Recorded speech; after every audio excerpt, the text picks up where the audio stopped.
He built a kingdom of one, then discovered he wasn't alone. The terrifying moment that changed everything.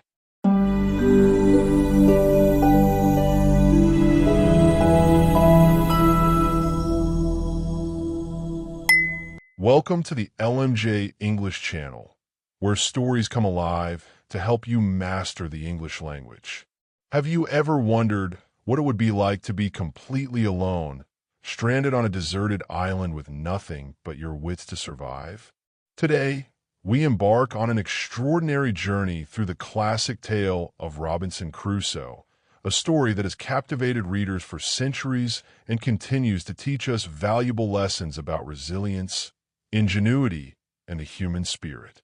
Imagine the crashing waves, the desperate struggle for survival, and the profound loneliness of being the only human on an entire island. Robinson Crusoe's adventure will take you through incredible challenges and unexpected triumphs that will keep you on the edge of your seat while improving your English vocabulary and comprehension skills. Before we dive into this incredible tale of survival and self-discovery, don't forget to subscribe to the LMJ English channel for more exciting stories that make learning English an adventure in itself. Hit that subscribe button now to join our growing community of English language enthusiasts from around the world. The Call of Adventure. Born in the port city of York, England in 1632, Robinson Crusoe grew up in a comfortable middle-class family that valued stability and security. His father, a German merchant who had settled in England, had built a respectable business and provided well for his wife and children. Robinson had 2 brothers and 1 sister, completing a family that was, by all accounts, content with their place in society.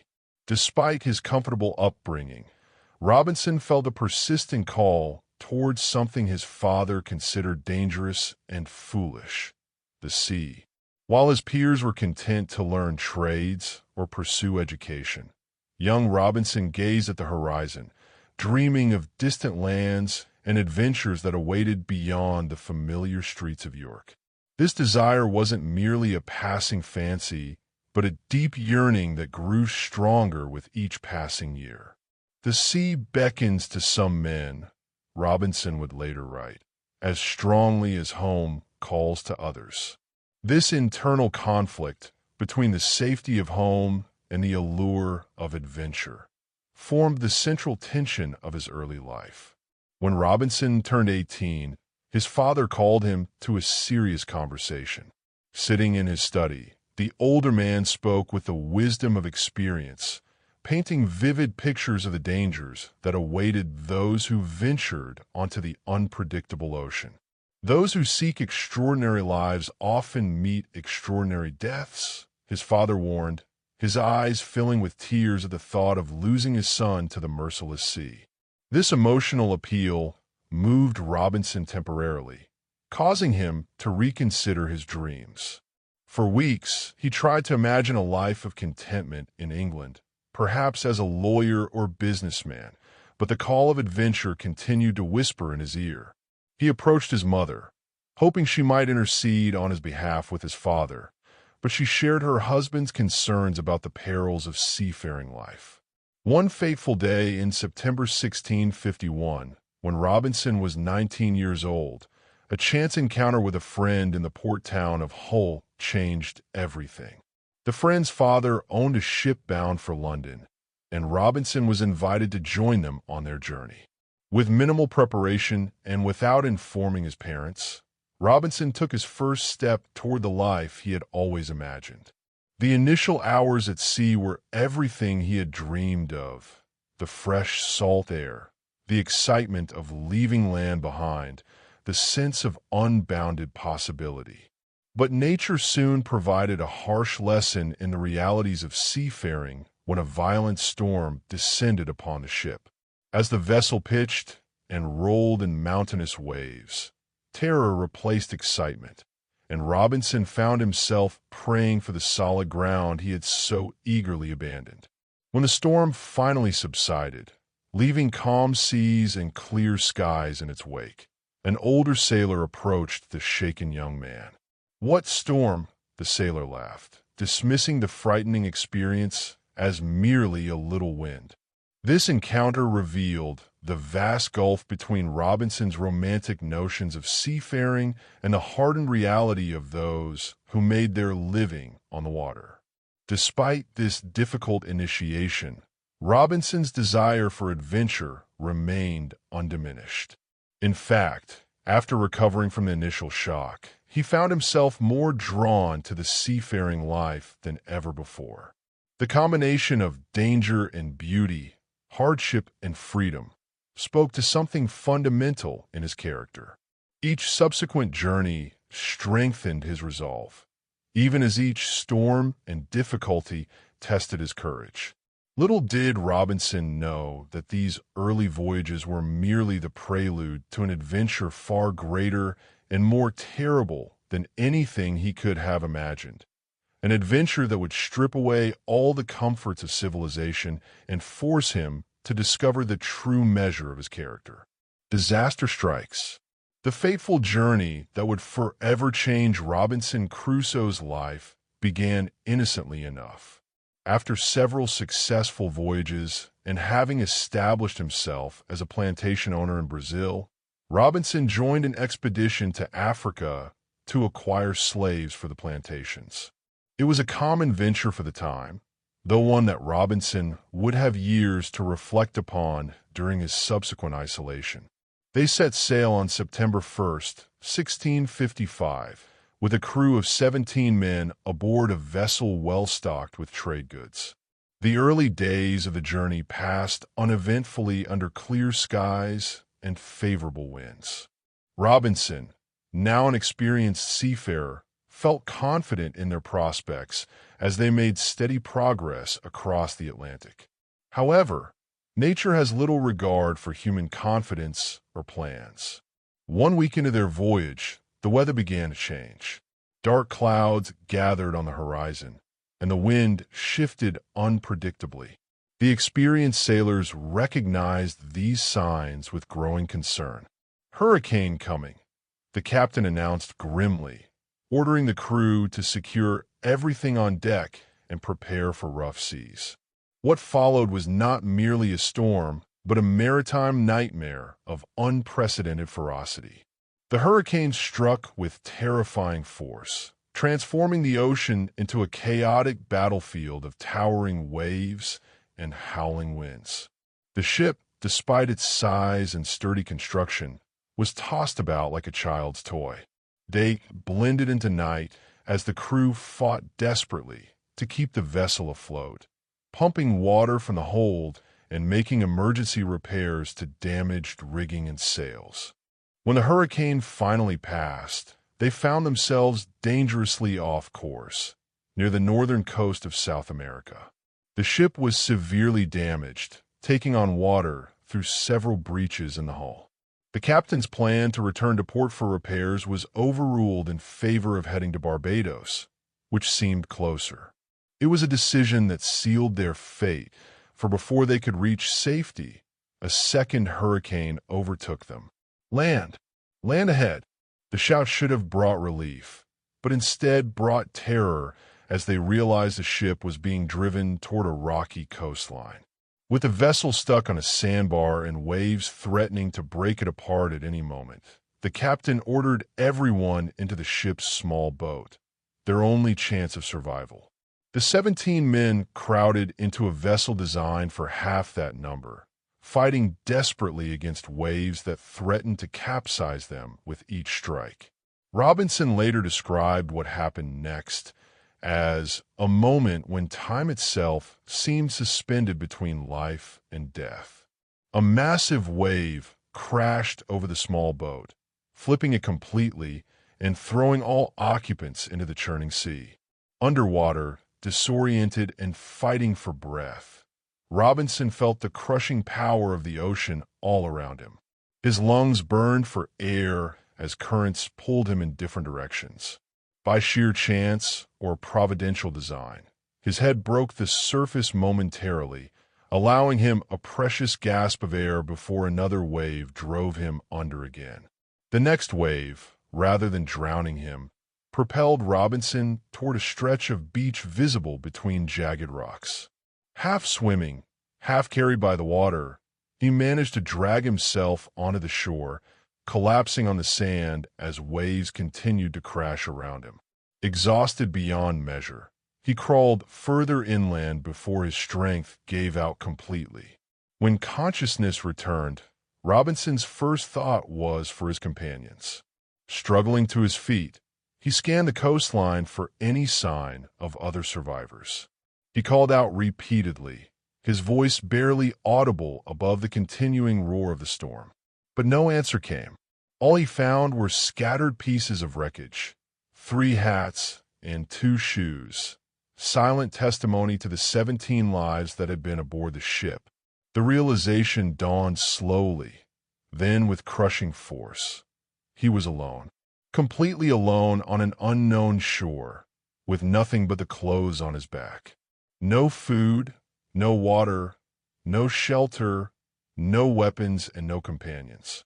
As night approached and the rain continued to fall, Robinson huddled beneath a large tree, confronting the stark reality of his situation.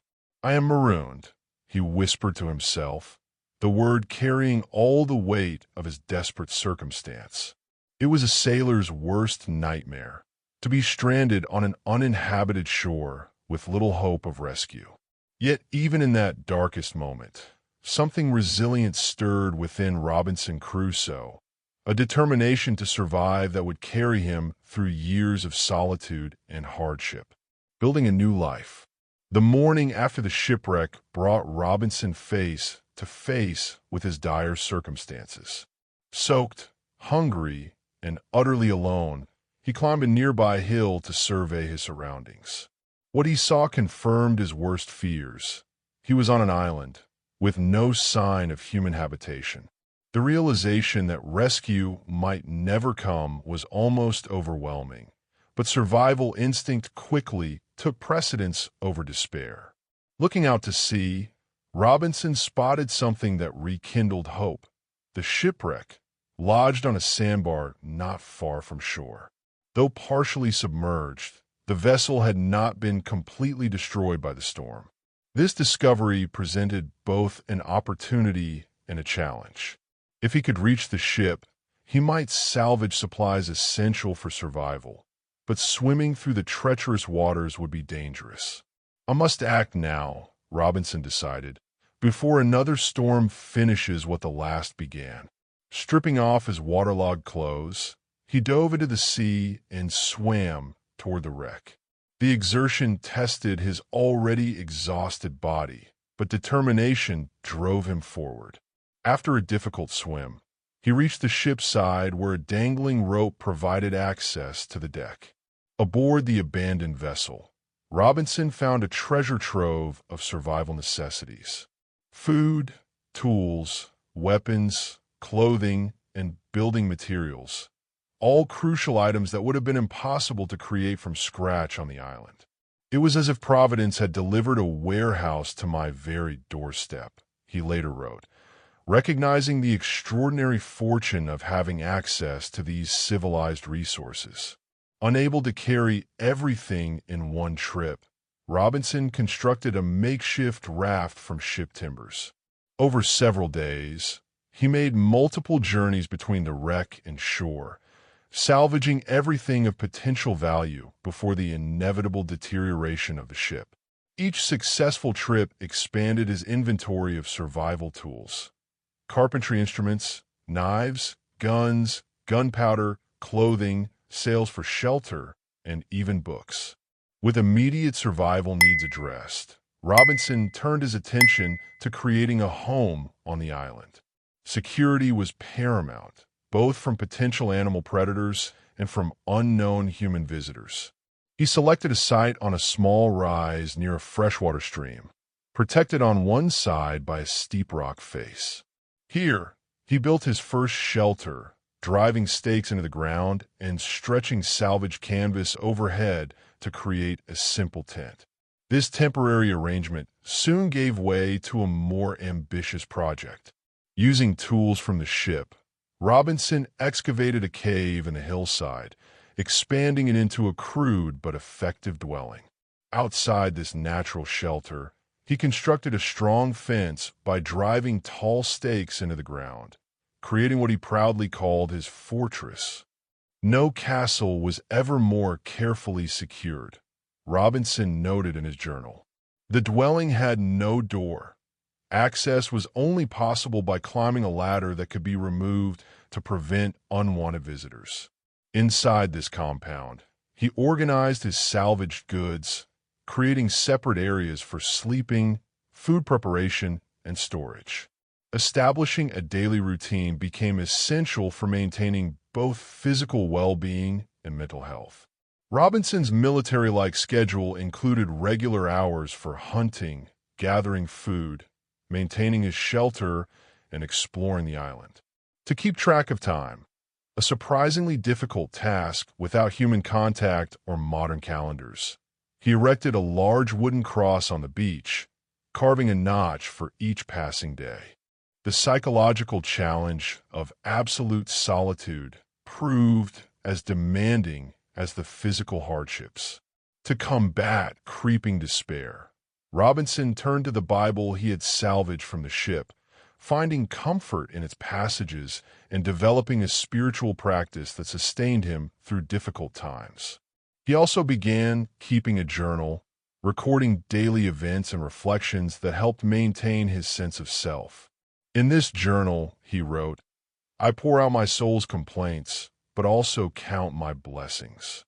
This practice of gratitude became a powerful tool for mental survival. Robinson listed all the positive aspects of his situation alongside the negative ones, consciously focusing on reasons for hope rather than despair. Robinson's transformation from frightened survivor to competent island dweller didn't happen overnight. Mistakes were numerous, efforts often failed, and moments of intense loneliness threatened to undermine his resolve. Yet with each passing month, his skills improved, his confidence grew, and the island became less a prison and more a domain over which he exercised increasing mastery. What began as a desperate scramble for survival gradually evolved into something unexpected. The creation of a solitary but functional life, built through ingenuity, perseverance, and an indomitable human spirit that refused to surrender to circumstance. Mastering the island? As months stretched into years, Robinson's relationship with the island evolved from that of a reluctant prisoner to something approaching a sovereign ruler. The initial perimeter of his activities, limited to the area immediately around his shelter, gradually expanded as he systematically explored his domain, mapping its features and cataloging its resources with the methodical precision of a natural scientist. Through careful observation and experimentation, Robinson learned to read the island's seasonal patterns, which differed significantly from the European climate he had known. Rather than 4 distinct seasons, the island experienced alternating dry and rainy periods, knowledge that proved crucial for agricultural planning. The island speaks its own language of time, Robinson noted in his journal, and I have become its interpreter. Agriculture presented one of his greatest challenges and ultimately his most satisfying achievements.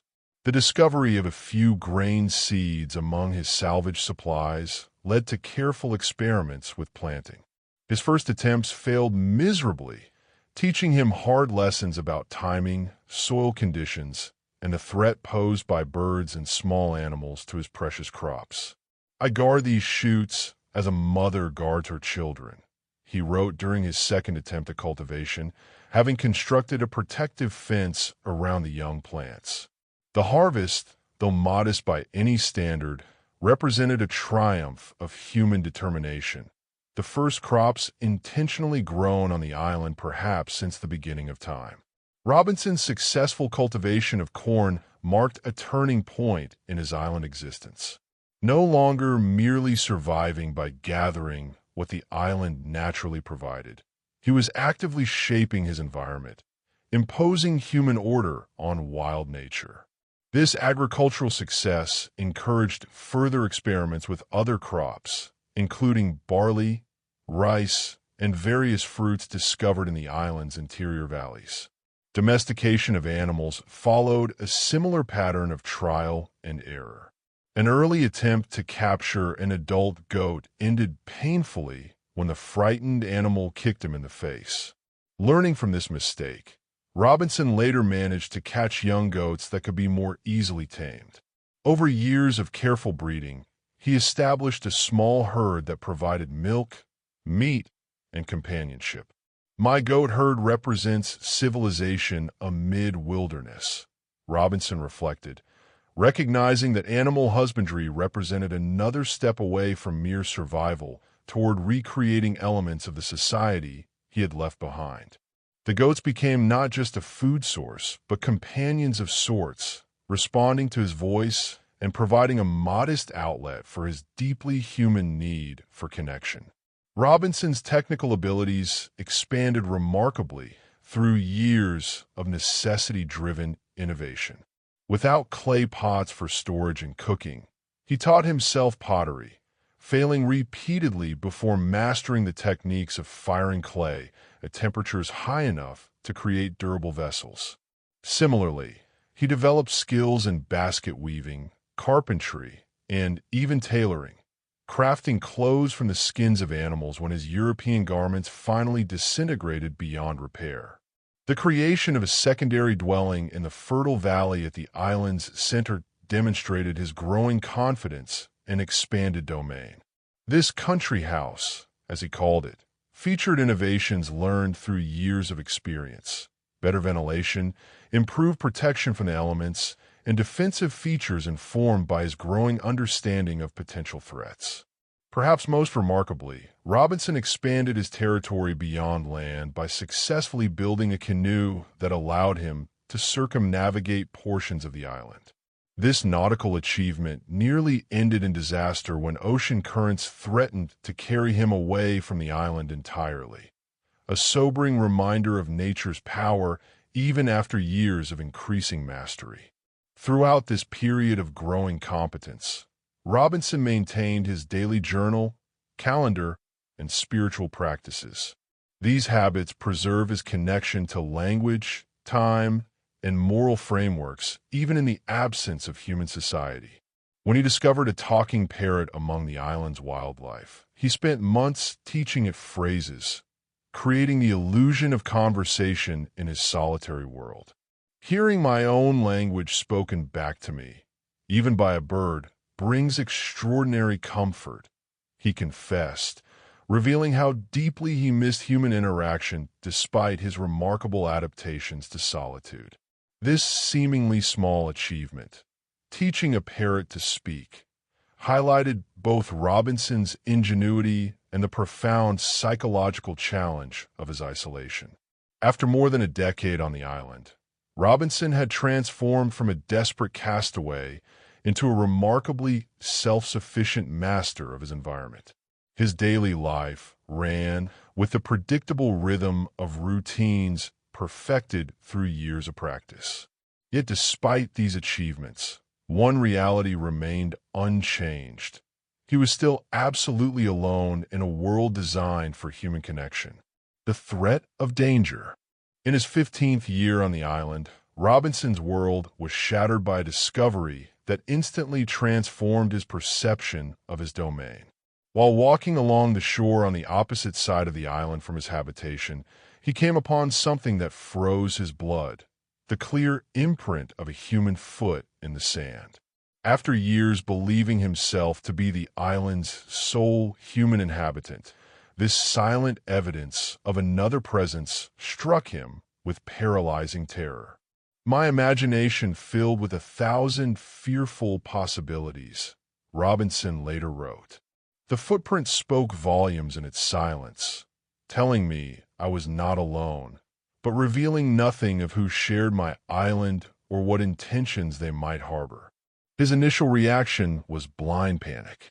Fleeing back to his fortress, he locked himself inside, jumping at every sound and unable to sleep for days. As reason gradually reasserted itself, Robinson considered various explanations for the mysterious footprint. Could it be his own, made during a previous excursion and somehow preserved? This comforting theory was quickly dismissed when he compared the print to his own foot. It was significantly larger. Perhaps it belonged to the devil, sent to torment him? Such supernatural explanations, though considered in moments of extreme anxiety, ultimately gave way to more rational conclusions. The most likely explanation was that the island received occasional visits from people from neighboring lands. This realization brought new anxieties. Based on the location and what Robinson knew of geography, these visitors were likely cannibals from the mainland who used the island for their ritualistic practices. The implications were horrifying. Robinson's response to this threat revealed much about his character and the changes wrought by years of solitude. His first instinct was to fortify his dwelling even further, adding another outer fence and creating shooting holes through which he could fire his muskets if attacked. He moved his goat herd to a hidden part of the island and took extreme precautions to conceal all evidence of his presence, covering his tracks, minimizing smoke from cooking fires, and restricting his movements to areas where he was less likely to be discovered. For months, Robinson lived in a state of constant vigilance, bordering on paranoia. I became a specter on my own island, he reflected, moving like a shadow, afraid that my very footprints might betray me. This period of fear gradually gave way to a more strategic mindset as he began systematically monitoring the beaches for signs of visitors. 2 years after discovering the footprint, Robinson's vigilance was rewarded, or perhaps punished, when he observed several canoes landing on the western shore of the island. Hiding himself on a nearby hill, he watched through his spyglass as approximately 30 men built a fire on the beach. What followed was a scene of such barbarity that Robinson was simultaneously repulsed and enraged. The visitors had brought prisoners, whom they proceeded to kill and consume in a cannibalistic ritual. This observation precipitated a moral crisis that consumed Robinson for weeks afterward. His initial impulse was to attack the cannibals, slaughtering them to save their prisoners and rid his island of such depravity. He spent days preparing for such an assault, selecting weapons, planning ambush points, and rehearsing various scenarios. Yet, deeper reflection caused him to question this approach. What right have I, he asked himself, to condemn practices that these people have followed for generations? They break no law they recognize. This philosophical questioning, remarkable for a man who had lived without human society for so long, led Robinson to a more measured position. He decided he would not intervene unless the cannibals directly threatened him or if a clear opportunity arose to save a prisoner without engaging in wholesale slaughter. The discovery of human presence fundamentally altered Robinson's relationship with the island. What had become a domain over which he exercised unchallenged mastery was now revealed as merely a temporary refuge, occasionally visited by others. The pervasive sense of security he had painstakingly built over 15 years was permanently undermined.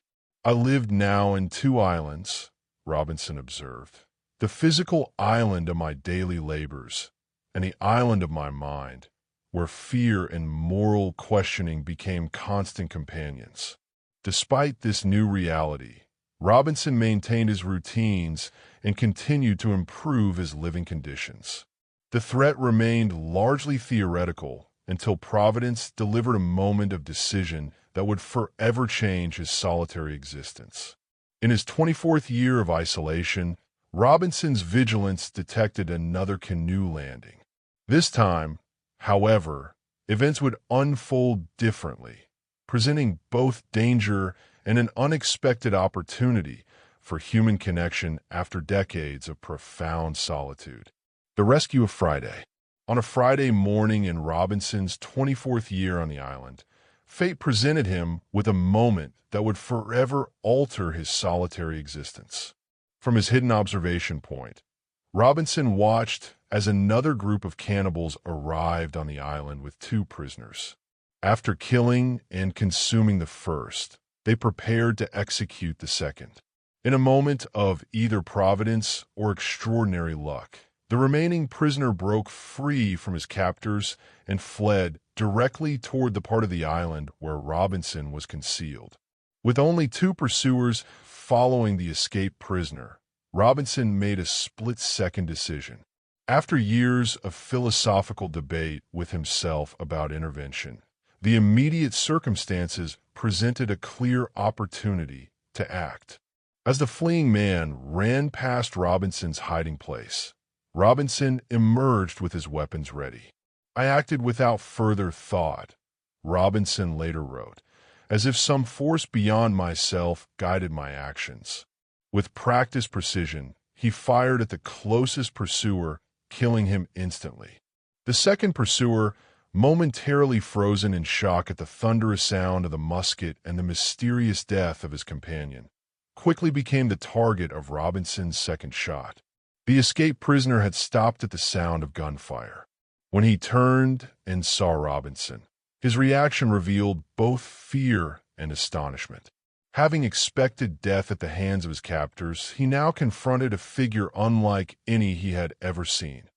A bearded, European man dressed in animal skins, holding smoking weapons that could kill from a distance. Communication presented an immediate challenge, as they shared no common language. The prisoner approached Robinson cautiously, then knelt before him in a gesture of submission and gratitude. He placed Robinson's foot on his head, a ritual that Robinson later learned signified that he was pledging himself as a servant for life to the man who had saved him. "Rise," Robinson commanded with gestures, uncomfortable with this display of subjugation. "You are not my slave, but perhaps you can be my companion." Though the words weren't understood, the kind tone and beckoning gestures communicated Robinson's non-threatening intentions. Robinson named the man Friday, after the day of his rescue. This naming represented more than mere convenience. It was Robinson's first act of defining another human being after decades of solitude, a significant psychological step back toward the social world he had left behind. The initial hours of their relationship established patterns that would evolve over time. Robinson took Friday to his cave dwelling, provided him with food and water, and watched as exhaustion overcame the newly rescued man. While Friday slept, Robinson contemplated the extraordinary turn his life had taken. After nearly a quarter-century alone, he was now responsible for another human being, one whose language, customs, and understanding of the world differed completely from his own. The language barrier presented their most immediate challenge. Robinson began teaching Friday basic English words, pointing to objects and pronouncing their names, then encouraging Friday to repeat them. Yes and no came first, followed by water, bread, and fire. Friday proved an exceptionally quick student, displaying an intelligence and eagerness to learn that impressed Robinson deeply. Trust developed gradually between the two men. Initially, Robinson kept Friday's weapons away from him and had him sleep in a separate tent between the two fences of his compound. These precautions reflected lingering fears about the man he had saved. Was Friday truly grateful, or might he return to his people and reveal Robinson's existence? Such doubts soon dissipated as Friday demonstrated absolute loyalty and genuine affection for his rescuer. Robinson discovered that Friday had never been a willing participant in the cannibalistic practices of his people. When confronted with evidence of these rituals, Friday showed disgust and an eagerness to distance himself from such customs.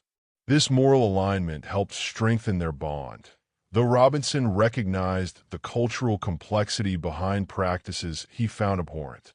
He was like a blank page, Robinson observed, eager to be inscribed with new knowledge. This characterization, while reflecting Robinson's Eurocentric perspective, also acknowledged Friday's remarkable adaptability and intelligence. Robinson taught Friday not only the English language, but European customs, agricultural techniques, and the use of tools and weapons. Friday's natural abilities soon made him an invaluable partner in hunting, building, and tending crops and animals. As Friday's command of English improved, Robinson learned about the mainland from which Friday had come and the circumstances of his capture. Friday had been taken prisoner during a conflict between neighboring tribes, then brought to the island for ritual consumption. This information expanded Robinson's understanding of the regional geography and suggested possibilities he had not previously considered, including potential escape from the island. The relationship between the two men evolved beyond that of teacher and student or master and servant. After years of complete isolation, Robinson found in Friday something he had almost forgotten: companionship. Their conversations, initially halting and primitive, grew increasingly complex as Friday's language skills developed. Robinson shared stories of Europe, explained concepts like sailing ships and firearms, and even attempted to convey abstract ideas about religion and morality. In teaching him, Robinson reflected, I rediscovered parts of myself long dormant during my solitude. The act of explaining his world to another helped Robinson reconnect with his own humanity in ways that his journals and self-conversations never could. Friday's questions often challenged Robinson's assumptions, forcing him to articulate and sometimes reconsider beliefs he had taken for granted. What began as a rescue motivated partly by moral considerations and partly by loneliness transformed into one of the most significant relationships of Robinson's life. A friendship that would ultimately alter both men profoundly and set the stage for their eventual departure from the island that had been Robinson's solitary kingdom for so many years. A new perspective. The arrival of Friday fundamentally transformed Robinson's isolated existence, introducing new dimensions to island life that had been impossible during his years of solitude. Beyond the practical advantages of having a helper, Friday's presence profoundly altered Robinson's psychological landscape, providing a mirror through which he could view himself and his circumstances with fresh perspective. Robinson had spent nearly a quarter century as both the island's only inhabitant and its only observer, a situation that inevitably narrowed his viewpoint. His journals, while valuable for maintaining sanity, reflected only his own thoughts echoing back to him. Friday's arrival shattered this closed circuit, introducing an external consciousness that perceived the island, and Robinson himself, very differently. I saw my domain through new eyes, Robinson wrote after Friday had been with him for several months. What I had come to see as ordinary appeared miraculous to him, while customs I considered natural and right sometimes provoked his bewilderment or even amusement. This cultural exchange began with simple material observations, but gradually extended to deeper questions of values, beliefs, and human relationships. Friday's reactions to Robinson's possessions and technologies provided immediate insights. Objects Robinson had salvaged from the shipwreck, mirrors, books, guns, and tools, elicited responses ranging from wonder to fear in Friday, reminding Robinson how extraordinary these common European items actually were. When Friday first saw himself in a mirror, his mixture of surprise, delight, and confusion reminded Robinson of the strange magic inherent in even simple technologies. Their conversations about spirituality and cosmology revealed even more significant differences. Robinson attempted to teach Friday about Christianity, explaining concepts of God, creation, and morality according to European understanding. Friday listened attentively, but asked questions that often left Robinson struggling for answers. Why does God not kill the devil? Friday once asked, after Robinson had explained the concept of Satan.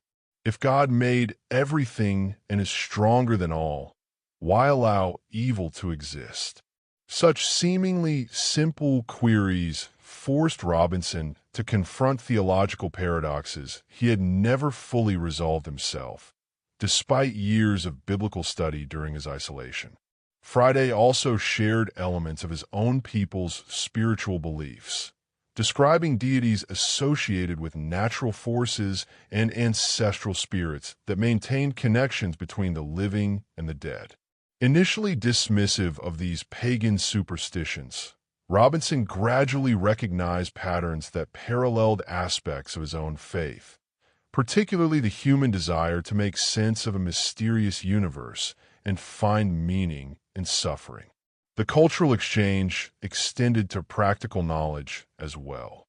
While Robinson taught Friday European techniques for farming, building, and toolmaking, Friday shared indigenous knowledge about the island's plants, animals, and weather patterns.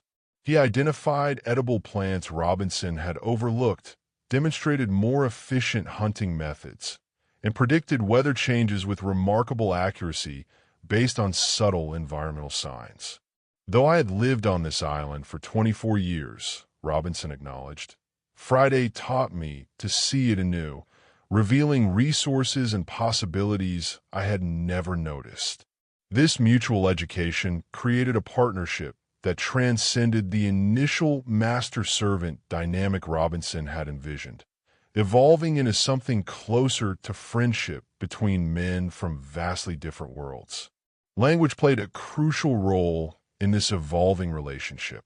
As Friday's English improved, the complexity of their conversations deepened. Robinson observed that Friday approached language acquisition not as mere mimicry, but as a tool for genuine understanding. He questioned idioms and expressions that made little logical sense, forcing Robinson to examine his own language with fresh awareness. Why say break of day when nothing breaks? Friday once asked, why fall asleep when you rise in dreams?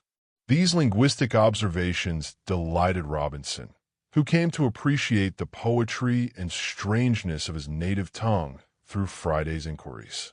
Simultaneously, Robinson learned phrases from Friday's language, creating between them a unique hybrid communication that belonged exclusively to their shared experience. Perhaps most significantly, Friday's presence forced Robinson to confront the arbitrary nature of many social hierarchies and prejudices he had unquestioningly accepted before his isolation. Having been raised in a society that viewed non-Europeans as inherently inferior, Robinson initially approached Friday with unconscious assumptions about their respective positions. Yet Friday's intelligence, moral reasoning, and innate dignity gradually eroded these preconceptions. I came to understand, Robinson wrote in a particularly reflective journal entry, that wisdom wears many garments, and virtue speaks in many tongues. This insight represented a remarkable evolution in thinking for a man of his era. While Robinson never fully abandoned his belief in European cultural superiority, his relationship with Friday opened spaces of doubt and reconsideration that would have been unimaginable in his previous life. The practical aspects of daily existence also changed dramatically with Friday's arrival. Tasks that had once consumed hours of Robinson's time were completed more efficiently through collaboration. They expanded agricultural production, improved their dwellings, and created more effective storage systems for food and water. Friday's physical abilities complemented Robinson's technical knowledge, resulting in achievements neither could have accomplished alone. Hunting, which had always been challenging for the solitary Robinson, became significantly more productive with Friday's assistance. His ability to track animals and move silently through the forest far exceeded Robinson's skills. Together, they developed strategies that increased their success rates substantially, ensuring a more consistent supply of meat. This partnership extended to more ambitious projects as well. With Friday's help, Robinson finally succeeded in building a seaworthy canoe, correcting the errors that had doomed his previous attempts. This achievement significantly expanded their range, allowing exploration of coastal areas previously inaccessible and raising the possibility of eventually attempting a journey to the mainland Friday had described.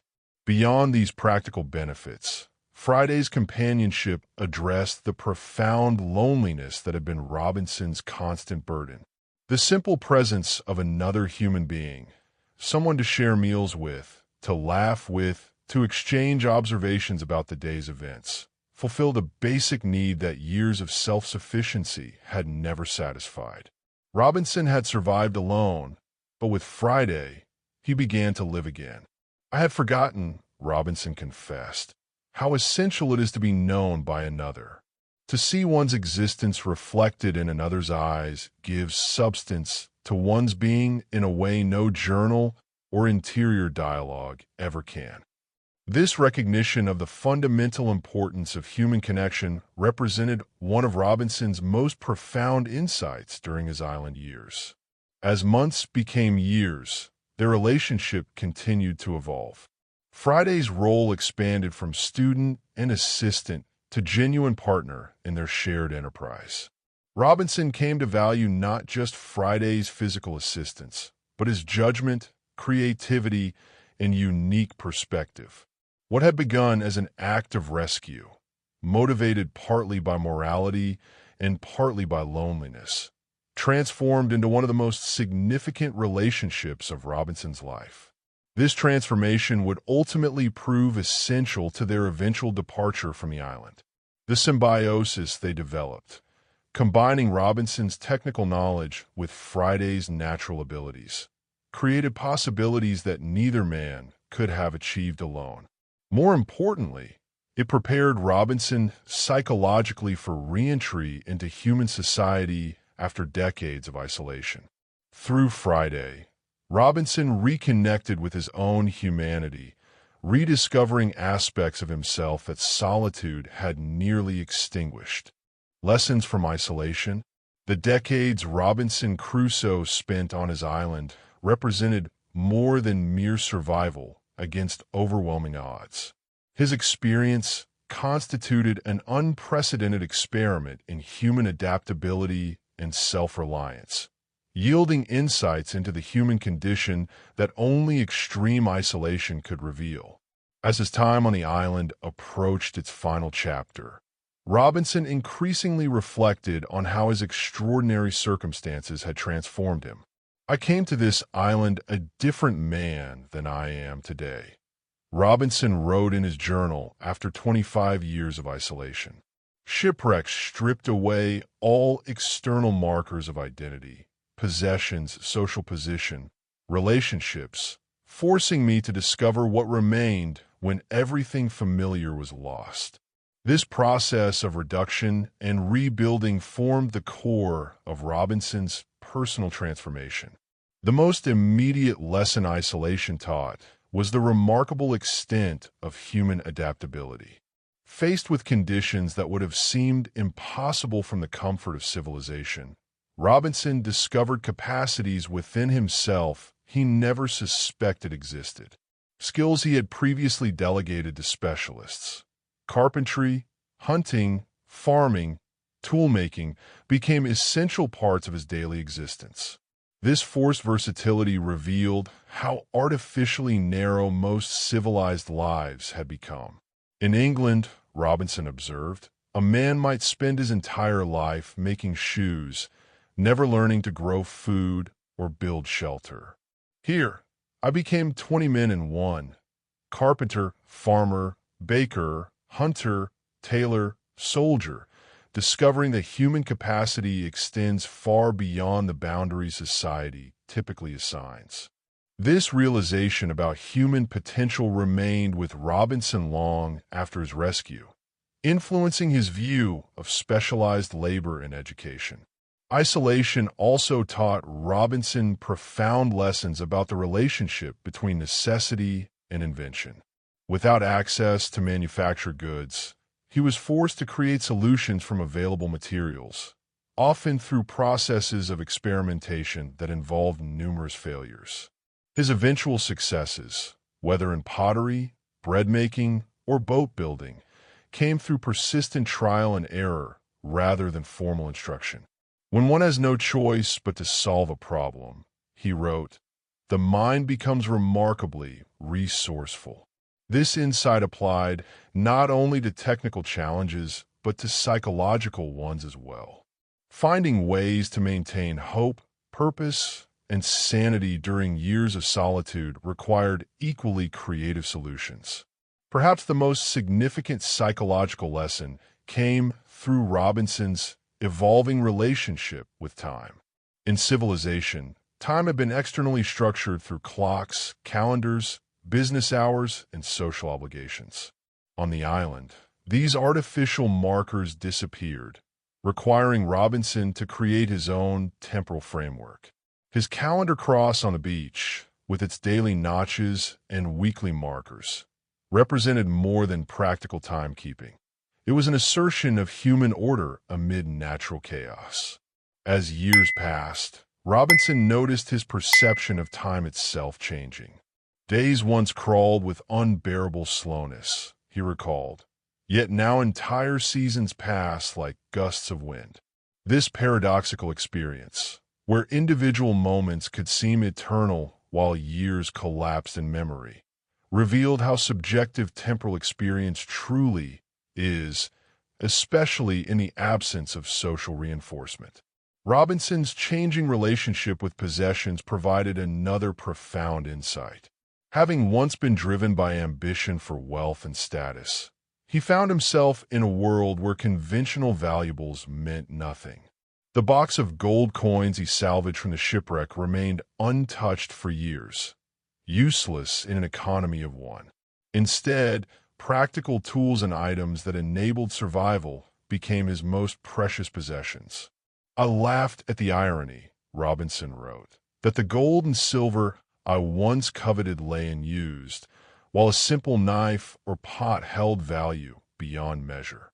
This inversion of worth permanently altered his understanding of wealth, revealing the arbitrary nature of many societal value systems.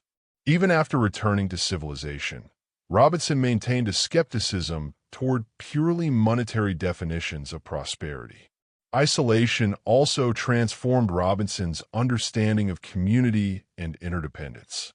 Before his shipwreck, he had moved through a social world largely taking human connection for granted. Only through its complete absence did he recognize how essential such connection is to human identity and meaning. Man is not made for perpetual solitude, he concluded. Even in creating a kingdom of one, I found myself speaking to goats, teaching parrots to talk, anything to create the illusion of society.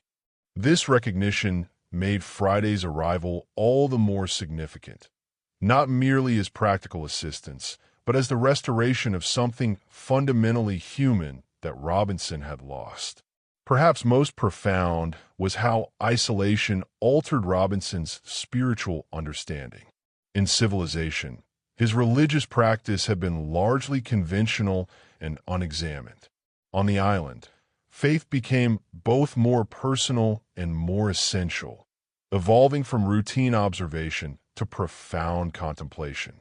Without clergy, church buildings, or religious community, Robinson developed a direct relationship with what he understood as divine providence, finding meaning in his survival and purpose in his continued existence.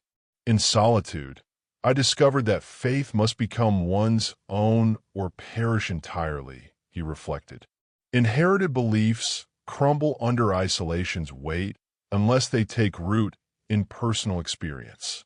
This intensely individualized spirituality remained with Robinson long after his rescue, making him somewhat estranged from organized religion upon his return. The cumulative effect of these lessons transformed Robinson's character at its foundation. The impulsive young man who had defied his father's wishes in pursuit of adventure was replaced by a patient, resourceful individual who found satisfaction in small achievements and gratitude in mere survival. His youthful restlessness gave way to a capacity for stillness and contemplation that seemed almost monastic. Yet Robinson's isolation also illuminated certain essential human needs that cannot be discarded or transformed. The need for human connection chief among them. His eventual departure from the island represented not a failure of self-reliance, but a recognition that complete autonomy, while possible, comes at too high a cost to the human spirit. The island taught me that a man can create a world unto himself, Robinson concluded. But in doing so, he learns why he should not desire to. This paradoxical wisdom, gaining independence only to discover the value of interdependence, represented perhaps the most valuable treasure Robinson carried away from his extraordinary ordeal. Thank you so much for joining us on this incredible journey through the life and adventures of Robinson Crusoe. We hope you've not only enjoyed this classic tale of survival, resourcefulness, and human connection, but also picked up some useful English vocabulary and expressions along the way. Robinson's story reminds us all that the human spirit is remarkably resilient, capable of adapting to even the most challenging circumstances. His journey from despair to self-reliance, and from isolation to meaningful connection with Friday, offers timeless lessons about what truly matters in life. If you found value in today's story, please take a moment to like this video and share it with friends who are also learning English. Your support helps our channel reach more language learners around the world. And don't forget to subscribe if you haven't already. We have many more fascinating stories coming up that will help you improve your English while entertaining you. Leave us a comment below telling us what you thought about Robinson Crusoe's adventure or what story you'd like us to explore next. Each comment helps us create better content for you. This is LMJ English, where stories come alive to help you master the language. Until our next adventure together, keep practicing your English and remember, every word you learn opens new worlds of possibility. Vocabulary list. Isolation, noun the state of being alone or separated from others, as Robinson experienced on the uninhabited island. Example, the complete isolation of the island forced Robinson to become self-reliant. Providence, noun the protective care and guidance believed to come from God or a higher power. Example, Robinson often attributed his survival to providence, believing there was divine purpose in his situation. Resourceful, adjective having the ability to find quick and clever ways to overcome difficulties. Example, Robinson's resourceful nature allowed him to create tools and shelter from limited materials. Salvage, verb to save and use something that would otherwise be lost or wasted. Example, he managed to salvage useful supplies from the shipwreck before it sank completely. Solitude, noun the state of being alone, especially when this is peaceful and pleasant. Example, after years on the island, Robinson found peace in his solitude rather than only despair. Fortify, verb to strengthen or secure a position against attack. Example, Robinson fortified his dwelling with a fence and made it like a fortress for protection. Ingenuity, noun the quality of being clever, original, and inventive. Example, his ingenuity allowed him to overcome seemingly impossible challenges on the island.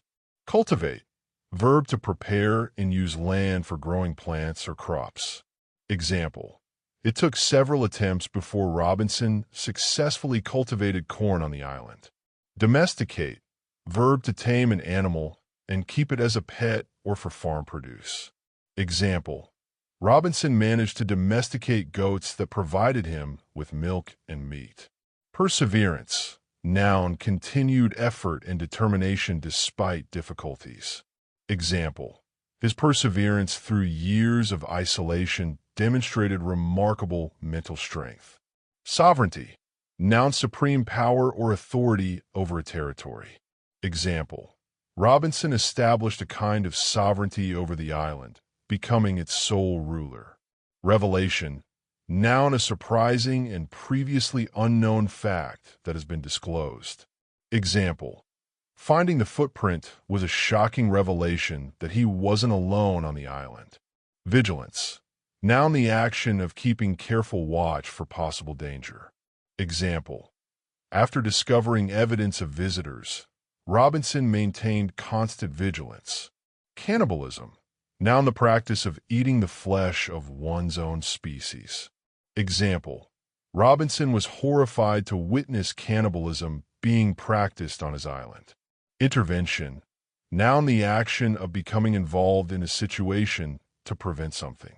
Example: his intervention saved Friday from becoming a victim of the cannibals. Gratitude. Noun, the quality of being thankful and showing appreciation. Example: Friday showed profound gratitude to Robinson for saving his life. Adaptability. Noun, the quality of being able to adjust to new conditions. Example: human adaptability is a central theme in Robinson Crusoe's story. Perspective. Noun, a particular way of viewing things that depends on experience. Example: Friday's arrival gave Robinson a new perspective on his circumstances. Companionship. Noun, the feeling of fellowship or friendship. Example: after years alone, Robinson valued Friday's companionship above all else. Resilience. Noun, the capacity to recover quickly from difficulties. Example: the story demonstrates the remarkable resilience of the human spirit.